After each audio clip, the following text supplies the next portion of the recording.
guys, welcome back. Although I don't use these particular products on my face, I still feel that it's important to have this in your skincare collection. The reason why I kept it in this part of my collection is because before I put on any foundations or using any tools to apply makeup, it's important to make sure that those tools are clean. So I usually wash my brushes, especially my makeup brushes or sponges, every week. I probably can do a better job at that, but for now, this is the products that I'm currently using to clean my tools. I recently bought this, and I don't have anything like this. This is basically a sponge cleaner. It is Choco. That's why it's that color. But it's really easy to use. You just wet your sponge. So I know, okay, so this is kind of gross, but I have a dirty one here. You can add a little water in here, mix around it, and then kind of just clean it in your hand, and then you can run the water in it. I love this for my sponge. I don't have anything like this, and so when it was on sale, I went ahead and purchased it. So if you have sponges, this is a very inexpensive one and it works really well. I saw another technique that they just use basically dish soap and they have like a strainer, and you just basically put the strainer and then mix your brushes in there, but it's not the same way with the sponge. So that's why I love using this. So this is my all-time favorite, but it's so expensive. I think it was around $20+, and I'll try to find the price, but yeah, I think it's about $20+, and I use it. I use very little of it at a time. I normally use it for like spot treatment. Like, let's say if after I wash my brushes, and if it's not clean enough, I would go back to it and dump a little bit of this onto the brush and then kind of just spot clean it. So that's kind of like how I use this. What other ways do I use this? I use it if there's like a spot that's like really stubborn on the brush or on my sponge that I can't get it out with just, like soap, then I will use it for that as well. But like I said, as soon as I'm out of this, I'm going right back to MAC and getting myself another one. I cannot live without this, and it lasts you forever. I probably have this for about 2 years now, and I'm not even done with it. So this is another one that I use. This is it's a shampoo for brushes. So like I said, for my brushes, I usually just wet it, and I will put this, slather it on to my brushes, and then kind of just clean it with, I have like this mat thing that you can put it on the sink, and then you just twirl your brush. I also got this other equipment, but I'll show it to you guys another time. But these are the items that I use to clean my brushes and my sponge. Highly recommend these. And next, these are the products that I use to take off my makeup. If I could go back in time and give my 20 years old Jackie a tip about skincare, I would say the first thing is to remove my makeup before I go to bed. I'm notorious for going out at night with a full face done and then going home, passing 2-3 o'clock in the morning, and just go straight to bed with the makeup. And now that I'm in my 30s, I realize how important it is to not only removing my makeup, but also like take care of my skin. So if I could go back in time, that would be like my number one tip. So this is probably the reason why I kept this in my skincare collection. I stress the importance of taking off your makeup.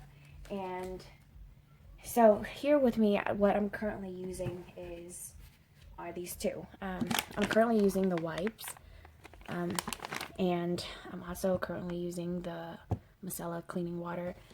Between this one and the simple one, I feel like I like the simple one more, but the simple one doesn't really have like a value size, so I went with this. But between this Garnier and the simple cleansing water, I prefer the simple brand better.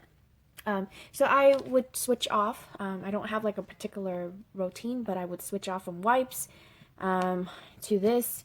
If I have like waterproof mascara, I usually use these. It's Clinique Take the Day Off. This is I have a bigger size, this is a smaller size, but the bigger size, I finished it, so this is a new one that I ordered. I got my boyfriend to use a moisturizer from Clinique for Men, and he loves it. I think he's like on his second one now. So part of that order, I would get this with it. Another thing that I do to clean off my makeup, I double wash. So I also use something similar to these. This one is new to my collection. My pageant sister, Tammy, went to Korea and bought this for me. So I haven't used this yet, but I heard a lot of great things about it. This one, I got it from my friend Pon.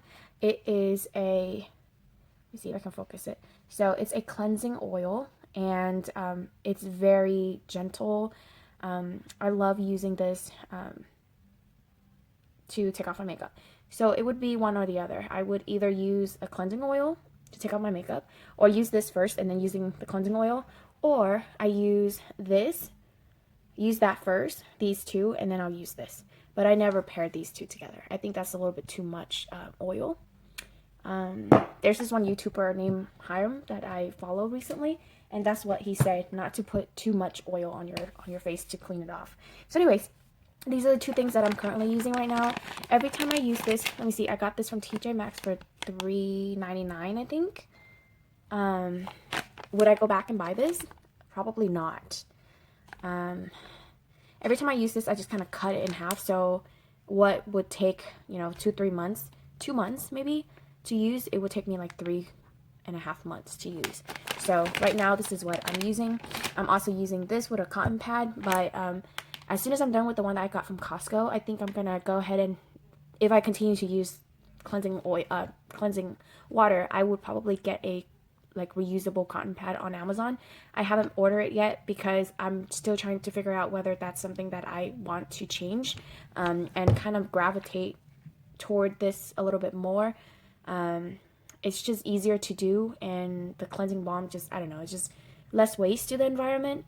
But I've heard mixed reviews about the ingredients for this, so I don't know if I'm going to be continue using this in the future.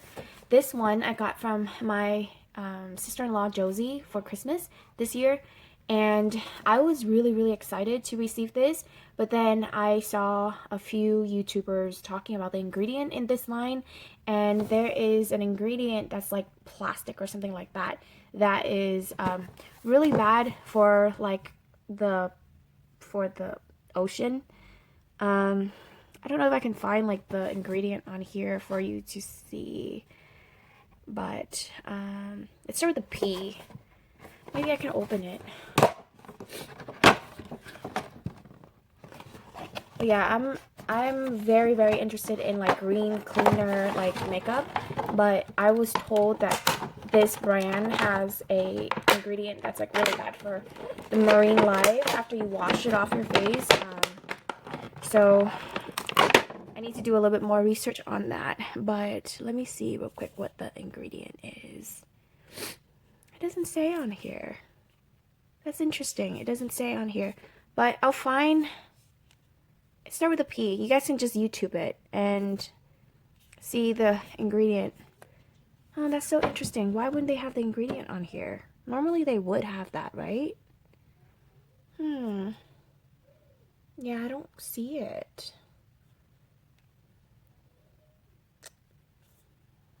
That is so strange. But anyways, that was my little present this year, and I'm excited to use it, but I've heard that particular ingredient is just not good for marine life, and so I think as soon as I'm done with this, I don't know if I would purchase it just for that reason. But I'll do a little bit more research before I usually do. I normally do research before I buy any of the products. So, yeah, but we'll see about that. But this is all the stuff that I have right now for you guys. Just to kind of like to clean off my makeup. I don't know why my camera is not focusing. It's terrible right now.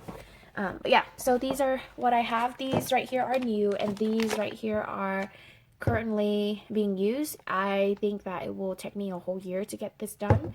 So for this year and next year, I don't think I would have to buy any of the products. So in this category. But yeah.